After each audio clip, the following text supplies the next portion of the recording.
दोस्तों स्वागत है सभी का exams with MS YouTube channel पर। आज की इस वीडियो में देखने वाले हैं वार्षिक परीक्षा 2024 के लिए। 2023 का पेपर है लेकिन 2024 के लिए मॉडल पेपर का काम करेगा। केमिस्ट्री क्लास 11th का 2-2.5 घंटे में सॉल्व करना है। 70 नंबर का पेपर है।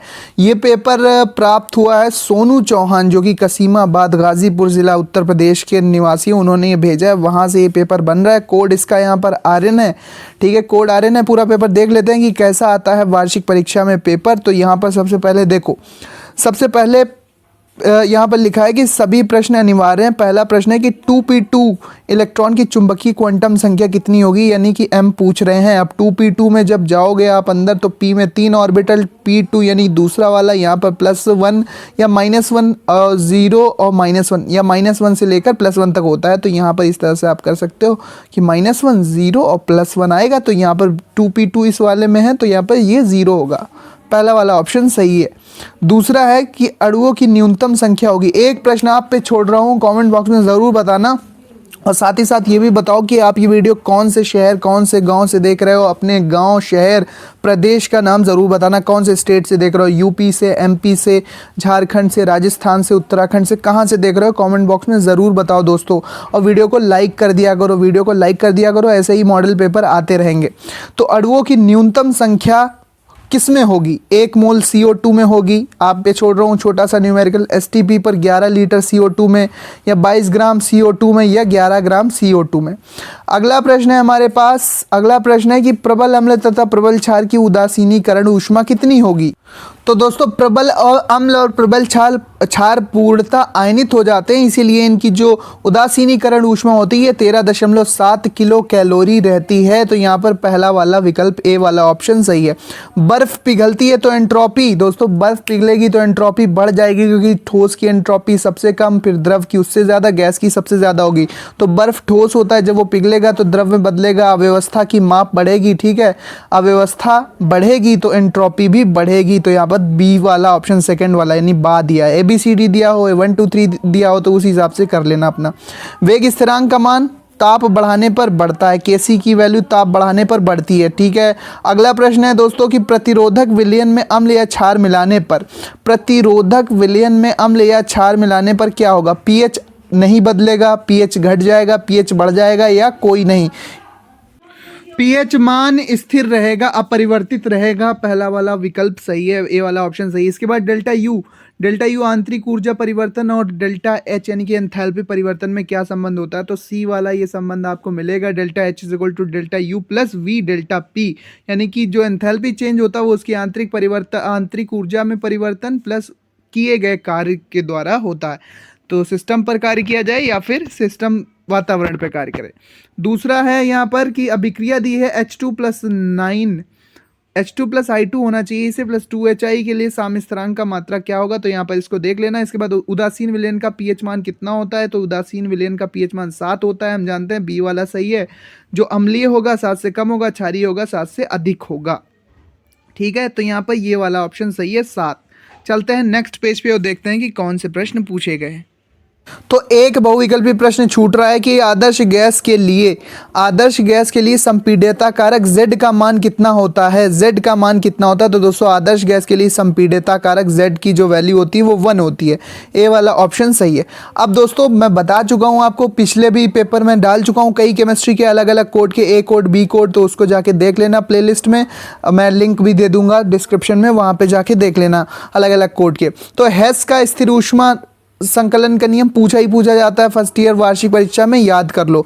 इसके बाद ऊष्मा गतिकी का जो द्वितीय नियम है ये ज़रूर पूछा जाता है, इसको भी तैयार करना है। Delta H = delta U plus delta nRT या डेल्टा P डेल्टा V, इसको P डेल्टा V भी लिख सकते हैं, ठीक है। सिद्ध कीजिए Kp = Kc और RT की पावर डेल्टा N, जहाँ डेल्टा N क्या है? मोलों में परिवर्तन है। उत्पादों के मोलों और अभिकारक के मोलों का अंतर है। विलेयता गुणनफल ज़रूर तैयार करो, बहुत ही इंपॉर्टेंट है। मैं इंपॉर्टेंट क्वेश्चन सब यहाँ पर आपको बता रहा हूँ, तुरंत तैयार कर लो। तो विलेयता गुणनफल ज़रूर तैयार करो। किसी द्विअंगी विद्युत अपघट के लिए इसमें संबंध स्थापित कीजिए। नहीं आता तो ओस्टवाल्ड का तनुता नियम, हर पेपर में, हर कोड के पेपर में आया है। ओस्टवाल्ड का तनुता नियम तुरंत तैयार करो इसको, इसकी सीमाएँ भी पढ़ लेना। इसके बाद 10⁻⁸ मोलर HCl का pH मान निकालिए। नहीं आता तो वास्तविक गैसों के आदर्श व्यवहार से विचलन को समझाइए। वास्तविक गैसों के आदर्श व्यवहार से विचलन क्यों करते हैं, इनको समझाना है। इसके बाद IUPAC नाम देखो यहाँ पर लिखना है, यहाँ पर स्ट्रक्चर ही गलत है, CO यहाँ पर होगा तभी जाके एमाइड ग्रुप बनेगा। CONH2 यहाँ पर लास्ट में होगा, ठीक है। तो CONH2 होगा, इधर से गिनती कर लो 1 2 3 4 5। तो 3 पे मेथिल है, 3 पे मेथिल है और 3 पे ही ईन है। तो यहाँ पे लिखेंगे 3 इन 3 मेथिल पेंटेनामाइड, 3 इन 3 मेथिल पेंटेनामाइड लिख देना, सही है बिल्कुल नाम, कोई दिक्कत नहीं है। इसका ज़रा कमेंट करके बताओ कि इसका IUPAC नाम क्या होगा। इसका IUPAC नाम कमेंट करके बताओ। CH3C triple bond C single bond C double bond O, CH2C double bond O और इधर लास्ट में लगा है OH, तो ये COOH है लास्ट में, ठीक है। इसके बाद केकुले वाली संरचना ज़रूर तैयार कर लो। केकुले का अनुनाद संरचना और इसका पक्ष और विपक्ष में प्रमाण आते ही आते हैं, तुरंत तैयार कर लो, बहुत इंपॉर्टेंट है। 25 डिग्री सेल्सियस पर AgCl का विलेयता गुणनफल दिया है 1.5625 × 10⁻⁻10। इस ताप पर AgCl की विलेयता ज्ञात कीजिए। नहीं आता तो प्रेरणिक प्रभाव यानी कि आई इफेक्ट और इलेक्ट्रोमेरिक प्रभाव को समझाइए, ठीक है। दो तरह के होते हैं, +I -I, इसी तरह से इलेक्ट्रोमेरिक प्रभाव भी होता है +E -E। सिद्ध कीजिए कि PH + POH = 14। नहीं आता ये वाला तो अथवा में है। नाभिक स्नेही तथा इलेक्ट्रॉन स्नेही के दो उदाहरण दीजिए। नाभिक स्नेही वो होंगे जिनके पास इलेक्ट्रॉनों की अधिकता होगी, इलेक्ट्रॉन स्नेही वो होंगे जिनके पास इलेक्ट्रॉनों की कमी होगी। यहाँ पर आप अमोनिया ले लो, नाभिक स्नेही, क्योंकि एक पेयर इसके पास इलेक्ट्रॉन पड़ा होता है। इसके बाद आप Br पॉजिटिव, Cl पॉजिटिव, ठीक है, ये कोई भी आप उठा लो पॉजिटिव वाला, NH4 पॉजिटिव, जहाँ पर भी पॉजिटिव साइन होगा वहाँ पर इलेक्ट्रॉनों की कमी होगी। दोस्तों इलेक्ट्रॉनों की कमी कहाँ पर होगी, जहाँ पर पॉजिटिव चार्ज होगा तो वहाँ पर वो इलेक्ट्रॉन स्नेही अभिकर्मक कहलाएगा। SO3H पॉजिटिव ले लो, ठीक है। इसके बाद NO2 नाइट्रेट, ये जो न्यूक्लियोफाइल बनता है नाइट्रेशन के दौरान। अम्लीय प्रतिरोधक विलयन की क्रियाविधि समझाइए। रेडॉक्स अभिक्रिया को उदाहरण सहित समझाइए। कोई एक करना है, देखो एक प्रश्न ये है, नहीं आता तो रेडॉक्स अभिक्रिया को उदाहरण सहित समझाना है। देख लो, अम्लीय प्रतिरोधक विलयन की क्रियाविधि समझाइए। नहीं आता तो रेडॉक्स अभिक्रिया को उदाहरण से समझाइए। इसके बाद लिखा है कि निम्न यौगिकों के प्राथमिक इलेक्ट्रॉन की संख्या बताइए। प्राथमिक इलेक्ट्रॉनों की संख्या बताइए। ये प्राथमिक कार्बन परमाणुओं की संख्या पूछी जानी चाहिए। यहाँ पर प्राथमिक कार्बन क्या कौन से होंगे, जो एक ही कार्बन से जुड़े होंगे। देखो ये प्राथमिक है, ये प्राथमिक है, सॉरी ये द्वितीयक है, ये प्राथमिक है, ये प्राथमिक है, ये प्राथमिक है, ये द्वितीयक है, ये तृतीयक है, ठीक है, ये प्राथमिक है। जो एक से जुड़ा होगा वो प्राथमिक कार्बन 2 से जुड़ा है, तो द्वितीयक कार्बन 3 से जुड़ा है, तो तृतीयक कार्बन 4 से जुड़ा है, तो चतुर्थक कार्बन। इसके बाद आवर्त सारणी में हाइड्रोजन की विवेचना कीजिए। भाई फर्स्ट ए में रखा हुआ है 1s1, इसका इलेक्ट्रॉनिक विन्यास होता है, क्या गुणधर्म है बता देना ढंग से। तो ये था पूरा वीडियो, मैंने अच्छे से सारे इंपॉर्टेंट क्वेश्चन बता दिए हैं। तो अनुनाद, देखो ये वाले प्रश्न ज़रूर तैयार कर लो, कभी घाटे में नहीं रहोगे। बेंजीन के केकुले संरचना के अनुनादी संरचना का वर्णन, अभी इसे रट डालो, याद कर डालो। इसके बाद विलेयता गुणनफल वाला छपेगा, याद कर लो। ओस्टवाल्ड की तनुता का नियम ज़रूर याद कर लो। साम्य अवस्था चैप्टर में वेग स्थिरांक को ढंग से पढ़ लेना, साम्य स्थिरांक को पढ़ लेना। ये संबंध देख लेना, सिंपल सा डेरिवेशन है, Kp = Kc × RT की पावर Δn। ऊष्मागतिकी का प्रथम नियम छोटा सा है, याद कर लो। तृतीय नियम भी छोटा सा है, याद कर लेना। हेस का नियम भी आपको मिल जाएगा ऊष्मागतिकी वाले चैप्टर में, याद कर लेना। इसके अनुप्रयोग भी पढ़ लेना।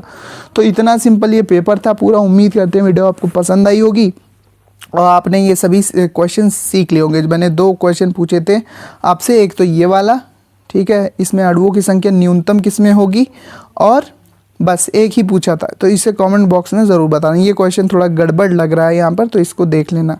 तो ये था कोड RN का पेपर, एनुअल एग्ज़ाम 2024 में। अगर आप परीक्षा देने वाले तो बहुत काम करेगा। सोनू चौहान जी का धन्यवाद, उन्होंने ये पेपर भेजा। गाज़ीपुर कसीमाबाद उनके गांव का नाम है, गाज़ीपुर ज़िला उत्तर प्रदेश से, ठीक है। तो आप भी ये पेपर भेज सकते हैं, कम्युनिटी पर पोस्ट आएगी तो उसी हिसाब से आप अपने पेपर भेज सकते हैं।